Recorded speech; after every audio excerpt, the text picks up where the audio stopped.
Ya, jika Presiden ke-7 RI pidato di Bloomberg Forum, sementara putranya Wakil Presiden Indonesia Gibran Rakabuming Raka hadiri Indonesia Afrika CEO Forum 2025. Wapres Gibran tekankan perluasan investasi dan kerjasama strategis dengan Afrika Selatan. Inilah aktivitas Wakil Presiden Indonesia Gibran Rakabuming Raka di Afrika Selatan. Dalam pidatonya mewakili Presiden Prabowo Subianto, Wapres Gibran menyampaikan salam hangat dari Presiden Prabowo serta menegaskan komitmen kuat pemerintah Indonesia untuk memperluas kolaborasi strategis dengan negara-negara Afrika. Ia juga menggarisbawahi bahwa hubungan Indonesia-Afrika Selatan memiliki fondasi histori yang kuat sejak Konferensi Asia Afrika tahun 55. Peluang kolaborasi di bidang energi, industri pertahanan, teknologi, dan rantai pasok semakin penting dalam merespon dinamika global, ekonomi global. Ia juga menyambut baik kebijakan bebas visa antara Indonesia dan Afrika Selatan sebagai terobosan mempercepat interaksi bisnis dan masyarakat antar negara.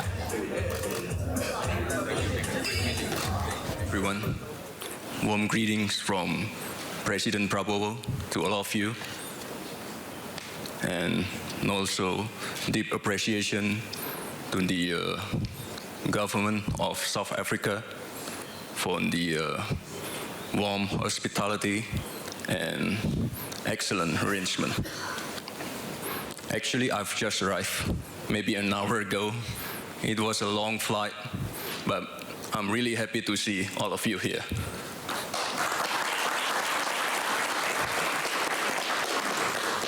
And I think this is a huge step to strengthen our relationship, and our commitment to expand collaboration with Africa remains very strong. With collaboration, the emerging economies can shape the future.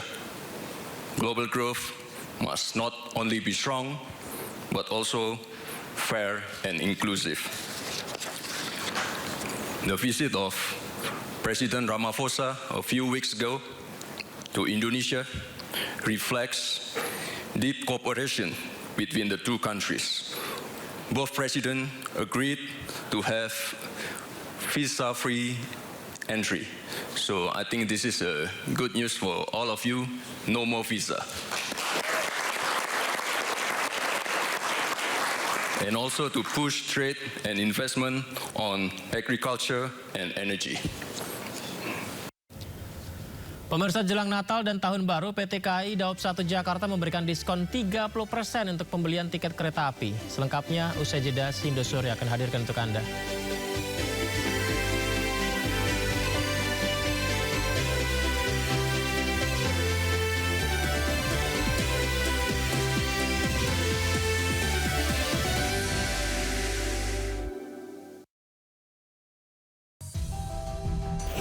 Kasus hukum dan politik di Indonesia. Sementara itu, pemirsa, Presiden ke-7 RI Joko Widodo menghadiri Bloomberg New Economic Forum 2025 di Singapura. Jokowi yang juga menjadi salah satu anggota penasihat Bloomberg New Economic Forum membanggakan infrastruktur Indonesia, juga membanggakan pembayaran digital KRIS. Thank you, John. Dalam acara Bloomberg New Economy Forum yang berlangsung di Singapura, Jokowi menyampaikan pidato dalam bahasa Inggris. Awalnya, Jokowi bercerita tentang apa yang telah dilakukan selama 10 tahun memimpin Indonesia. Dalam pidatonya, Jokowi mengatakan Indonesia membuat perkembangan yang pesat dalam membangun infrastruktur digital, memimpin pusat data, dan telah meluncurkan satelit baru untuk memperluas jaringan digital. First, it is because infrastructure provides the foundation for connectivity, data flow, and technological integration. It is the best backbone that makes the intelligent economy run. And second, with the right regulations, this ecosystem can grow stronger and faster, allowing innovation, technology, and entrepreneurship to thrive together. There will be a big Selain itu, Jokowi juga membanggakan beberapa marketplace yang lahir di Indonesia serta sistem pembayaran kris. Tim Liputan iNews melaporkan. Thank you.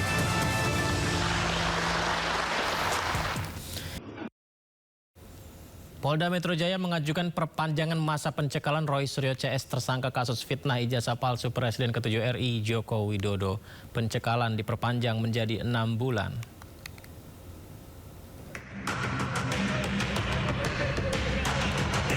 Pencekalan terhadap Roy Suryo CS ke luar negeri dalam kasus tudingan ijazah palsu Presiden ke-7 Republik Indonesia berlaku selama 20 hari. Namun Kabid Humas Polda Metro Jaya menuturkan pencekalan terhadap ke-8 tersangka ini akan diperpanjang dari awalnya 20 hari menjadi 6 bulan. Alasannya untuk memudahkan proses penyelidikan yang dilakukan oleh Polda Metro Jaya yang saat ini masih berlangsung. Jadi pencekalan oleh penyidik itu dikirimkan untuk ke-8 yang berstatus tersangka. Itu berlaku selama 20 hari dari tanggal 8 November sampai dengan 27 November 2025. Tetapi akan diperpanjang untuk pencekalan selama 6 bulan ke depan. Ini surat masih akan berproses untuk pencekalan kedua. Sebelumnya Roy Suryo CS tak ditahan usai diperiksa sebagai tersangka terkait kasus fitnah ijazah palsu Jokowi pada Kamis 13 November 2025 lalu. Mereka tak ditahan karena mengajukan saksi dan ahli meringankan. Dari Jakarta, Rani Sanjaya, iNews melaporkan. Sebelumnya Roy Suryo CS dicegah ke luar negeri oleh Polda Metro Jaya menyusul statusnya sebagai tersangka. Mereka juga dikenakan wajib lapor untuk memenuhi proses penyidikan.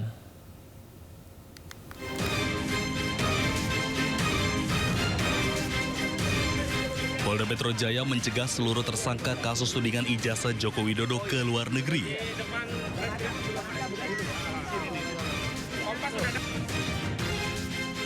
Termasuk Roy Suryo yang juga dikenakan wajib lapor untuk memenuhi penyidikan kasus ini.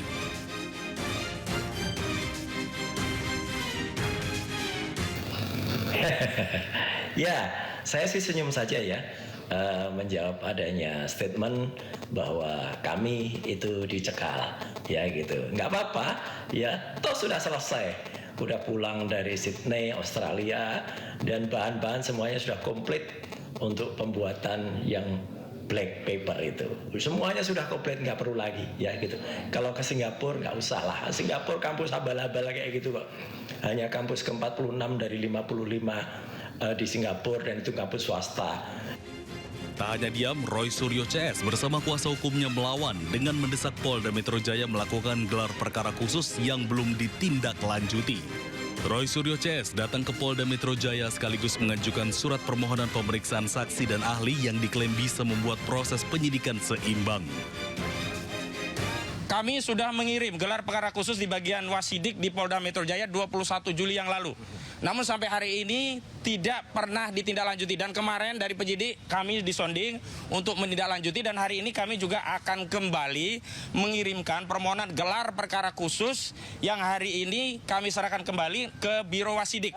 Jadi kami lihat ahli-ahli yang mereka lakukan itu satu, ya, tidak pernah berkualifikasi seperti itu, hanya bisa membaca undang-undang, bukan pembuat undang-undang, jadi nggak bisa dong menafsirkan undang-undang. Saya kebetulan yang membuat juga, tapi karena saya dalam hal ini yang diajukan statusnya menjadi tersangka, maka saya nggak bisa. Tapi yang di atas saya inilah orang yang bersama-sama saya dulu. Sebelumnya, Polda Metro Jaya telah menetapkan 8 tersangka dalam kasus tudingan ijazah palsu Joko Widodo. Mereka dibagi dalam 2 klaster dan dijerat dengan pasal UU ITE. Tim Liputan iNews melaporkan.